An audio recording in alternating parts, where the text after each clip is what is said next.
ஸ்ரீ குருபியோ நமக. தசகம் 7. இதுவரைக்கும் விராட் புருஷரோட தோற்ற காட்சியை விவரிச்சாரு பட்டத்திரிகள். அந்த அவரோட திருமேனில 14 உலகமும் இருக்கிறதா சொல்லி எந்தெந்த அங்கங்கள்ல எந்தெந்த உலகங்கள் இருக்கு அப்படின்னு சொன்னாரு. அது மட்டும் இல்லாம அந்த 14 உலகங்கள்ல வாழ்ற ஜீவராசிகள் அவங்களும் அந்த திருமேனில இருக்காங்க அடக்கம் அப்படின்னு சொன்னாரு. அப்படி எந்த ஜீவராசிகள் எல்லாமே இருந்தாலும் அந்த ஜீவராசிகளோட எந்த பாவ காரியங்களும் திருமேனில ஒட்டாம எந்த தோஷமும் அண்டாம ரொம்ப தூய்மையா பிரகாசமா அந்த பகவான் திகழ்றாரு அப்படின்னு சொன்னாரு. அடுத்து 7வது தசகமாக இன்று அவரு படைப்பு தொழில ஆரம்பிச்சிட்டாரு.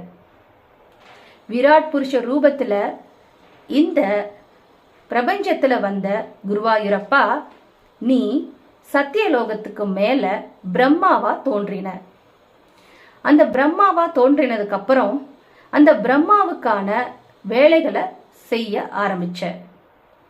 அதாவது மகா பிரளய காலத்துல உன்னோட நாபி கமலத்துல இருந்து தான் பிரம்மா வந்தாரு. உன்கிட்ட இருந்து வந்தவர் உன்னோட திருமகனா தானே கருதப்படணும். அப்பனா அவரும் உன்னோட திரு உருவந்தான், உன்னோட திருமேனிதான் அப்படின்னு சொல்லி பிரம்மாவை பத்தி சொல்ல ஆரம்பிக்கிறாரு. குருவாயூரப்பா, நீ பிரம்மாவை படைச்ச உடனே பிரம்மாவுக்கு என்ன பண்றதுனே தெரியல. தன்னை சுத்தி அண்டமெல்லாம் நீரா இருக்கிறத பார்த்தாரு. பார்த்துட்டு அவருக்கு என்ன பண்ணணும், எதுக்காக நாம இங்க இருக்கோம் அப்படிங்கிறது தெரியாததுனால விழிச்சுக்கிட்டே இருந்தாரு. அப்போ நீ அசரீரியா தவம் செய் அப்படின்னு சொன்ன. இதை கேட்ட உடனே பிரம்மா, சரி நாம தவம் செய்ய ஆரம்பிக்கலாம்னு சொல்லி பல்லாயிரக்கணக்கான தேவ வருடங்கள் தவம் செஞ்சாரு. இந்த தவத்தோட பலனா நீ வைகுண்டத்தோட காட்சியை அவருக்கு காமிச்ச.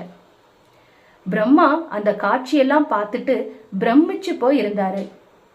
உன்னோட வைகுண்ட லோகம் எவ்வளோ பிரகாசமா இருந்தது, அதுல நித்திய சூரிகள் எப்படி கைங்கரியம் பண்ணிட்டு இருந்தாங்க, அங்க மகாலட்சுமியோட திருமேனி எப்படி இருந்தது, அவங்க எப்படி நித்திய சூரிகளுக்கு உனக்கு தேவையான கைங்கரியத்தை சொல்லி ஆணை பிறப்பிச்சுட்டு இருந்தாங்க அப்படிங்கறத எல்லாமே பிரம்மா தான் கண் முன்னாடி காட்சியா கண்டாரு.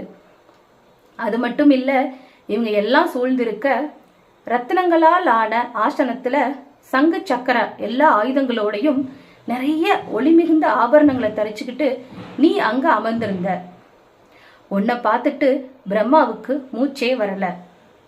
உன்னை தரிசனம் செஞ்சு உன் விழிகள்ல இருந்து வர்ற அந்த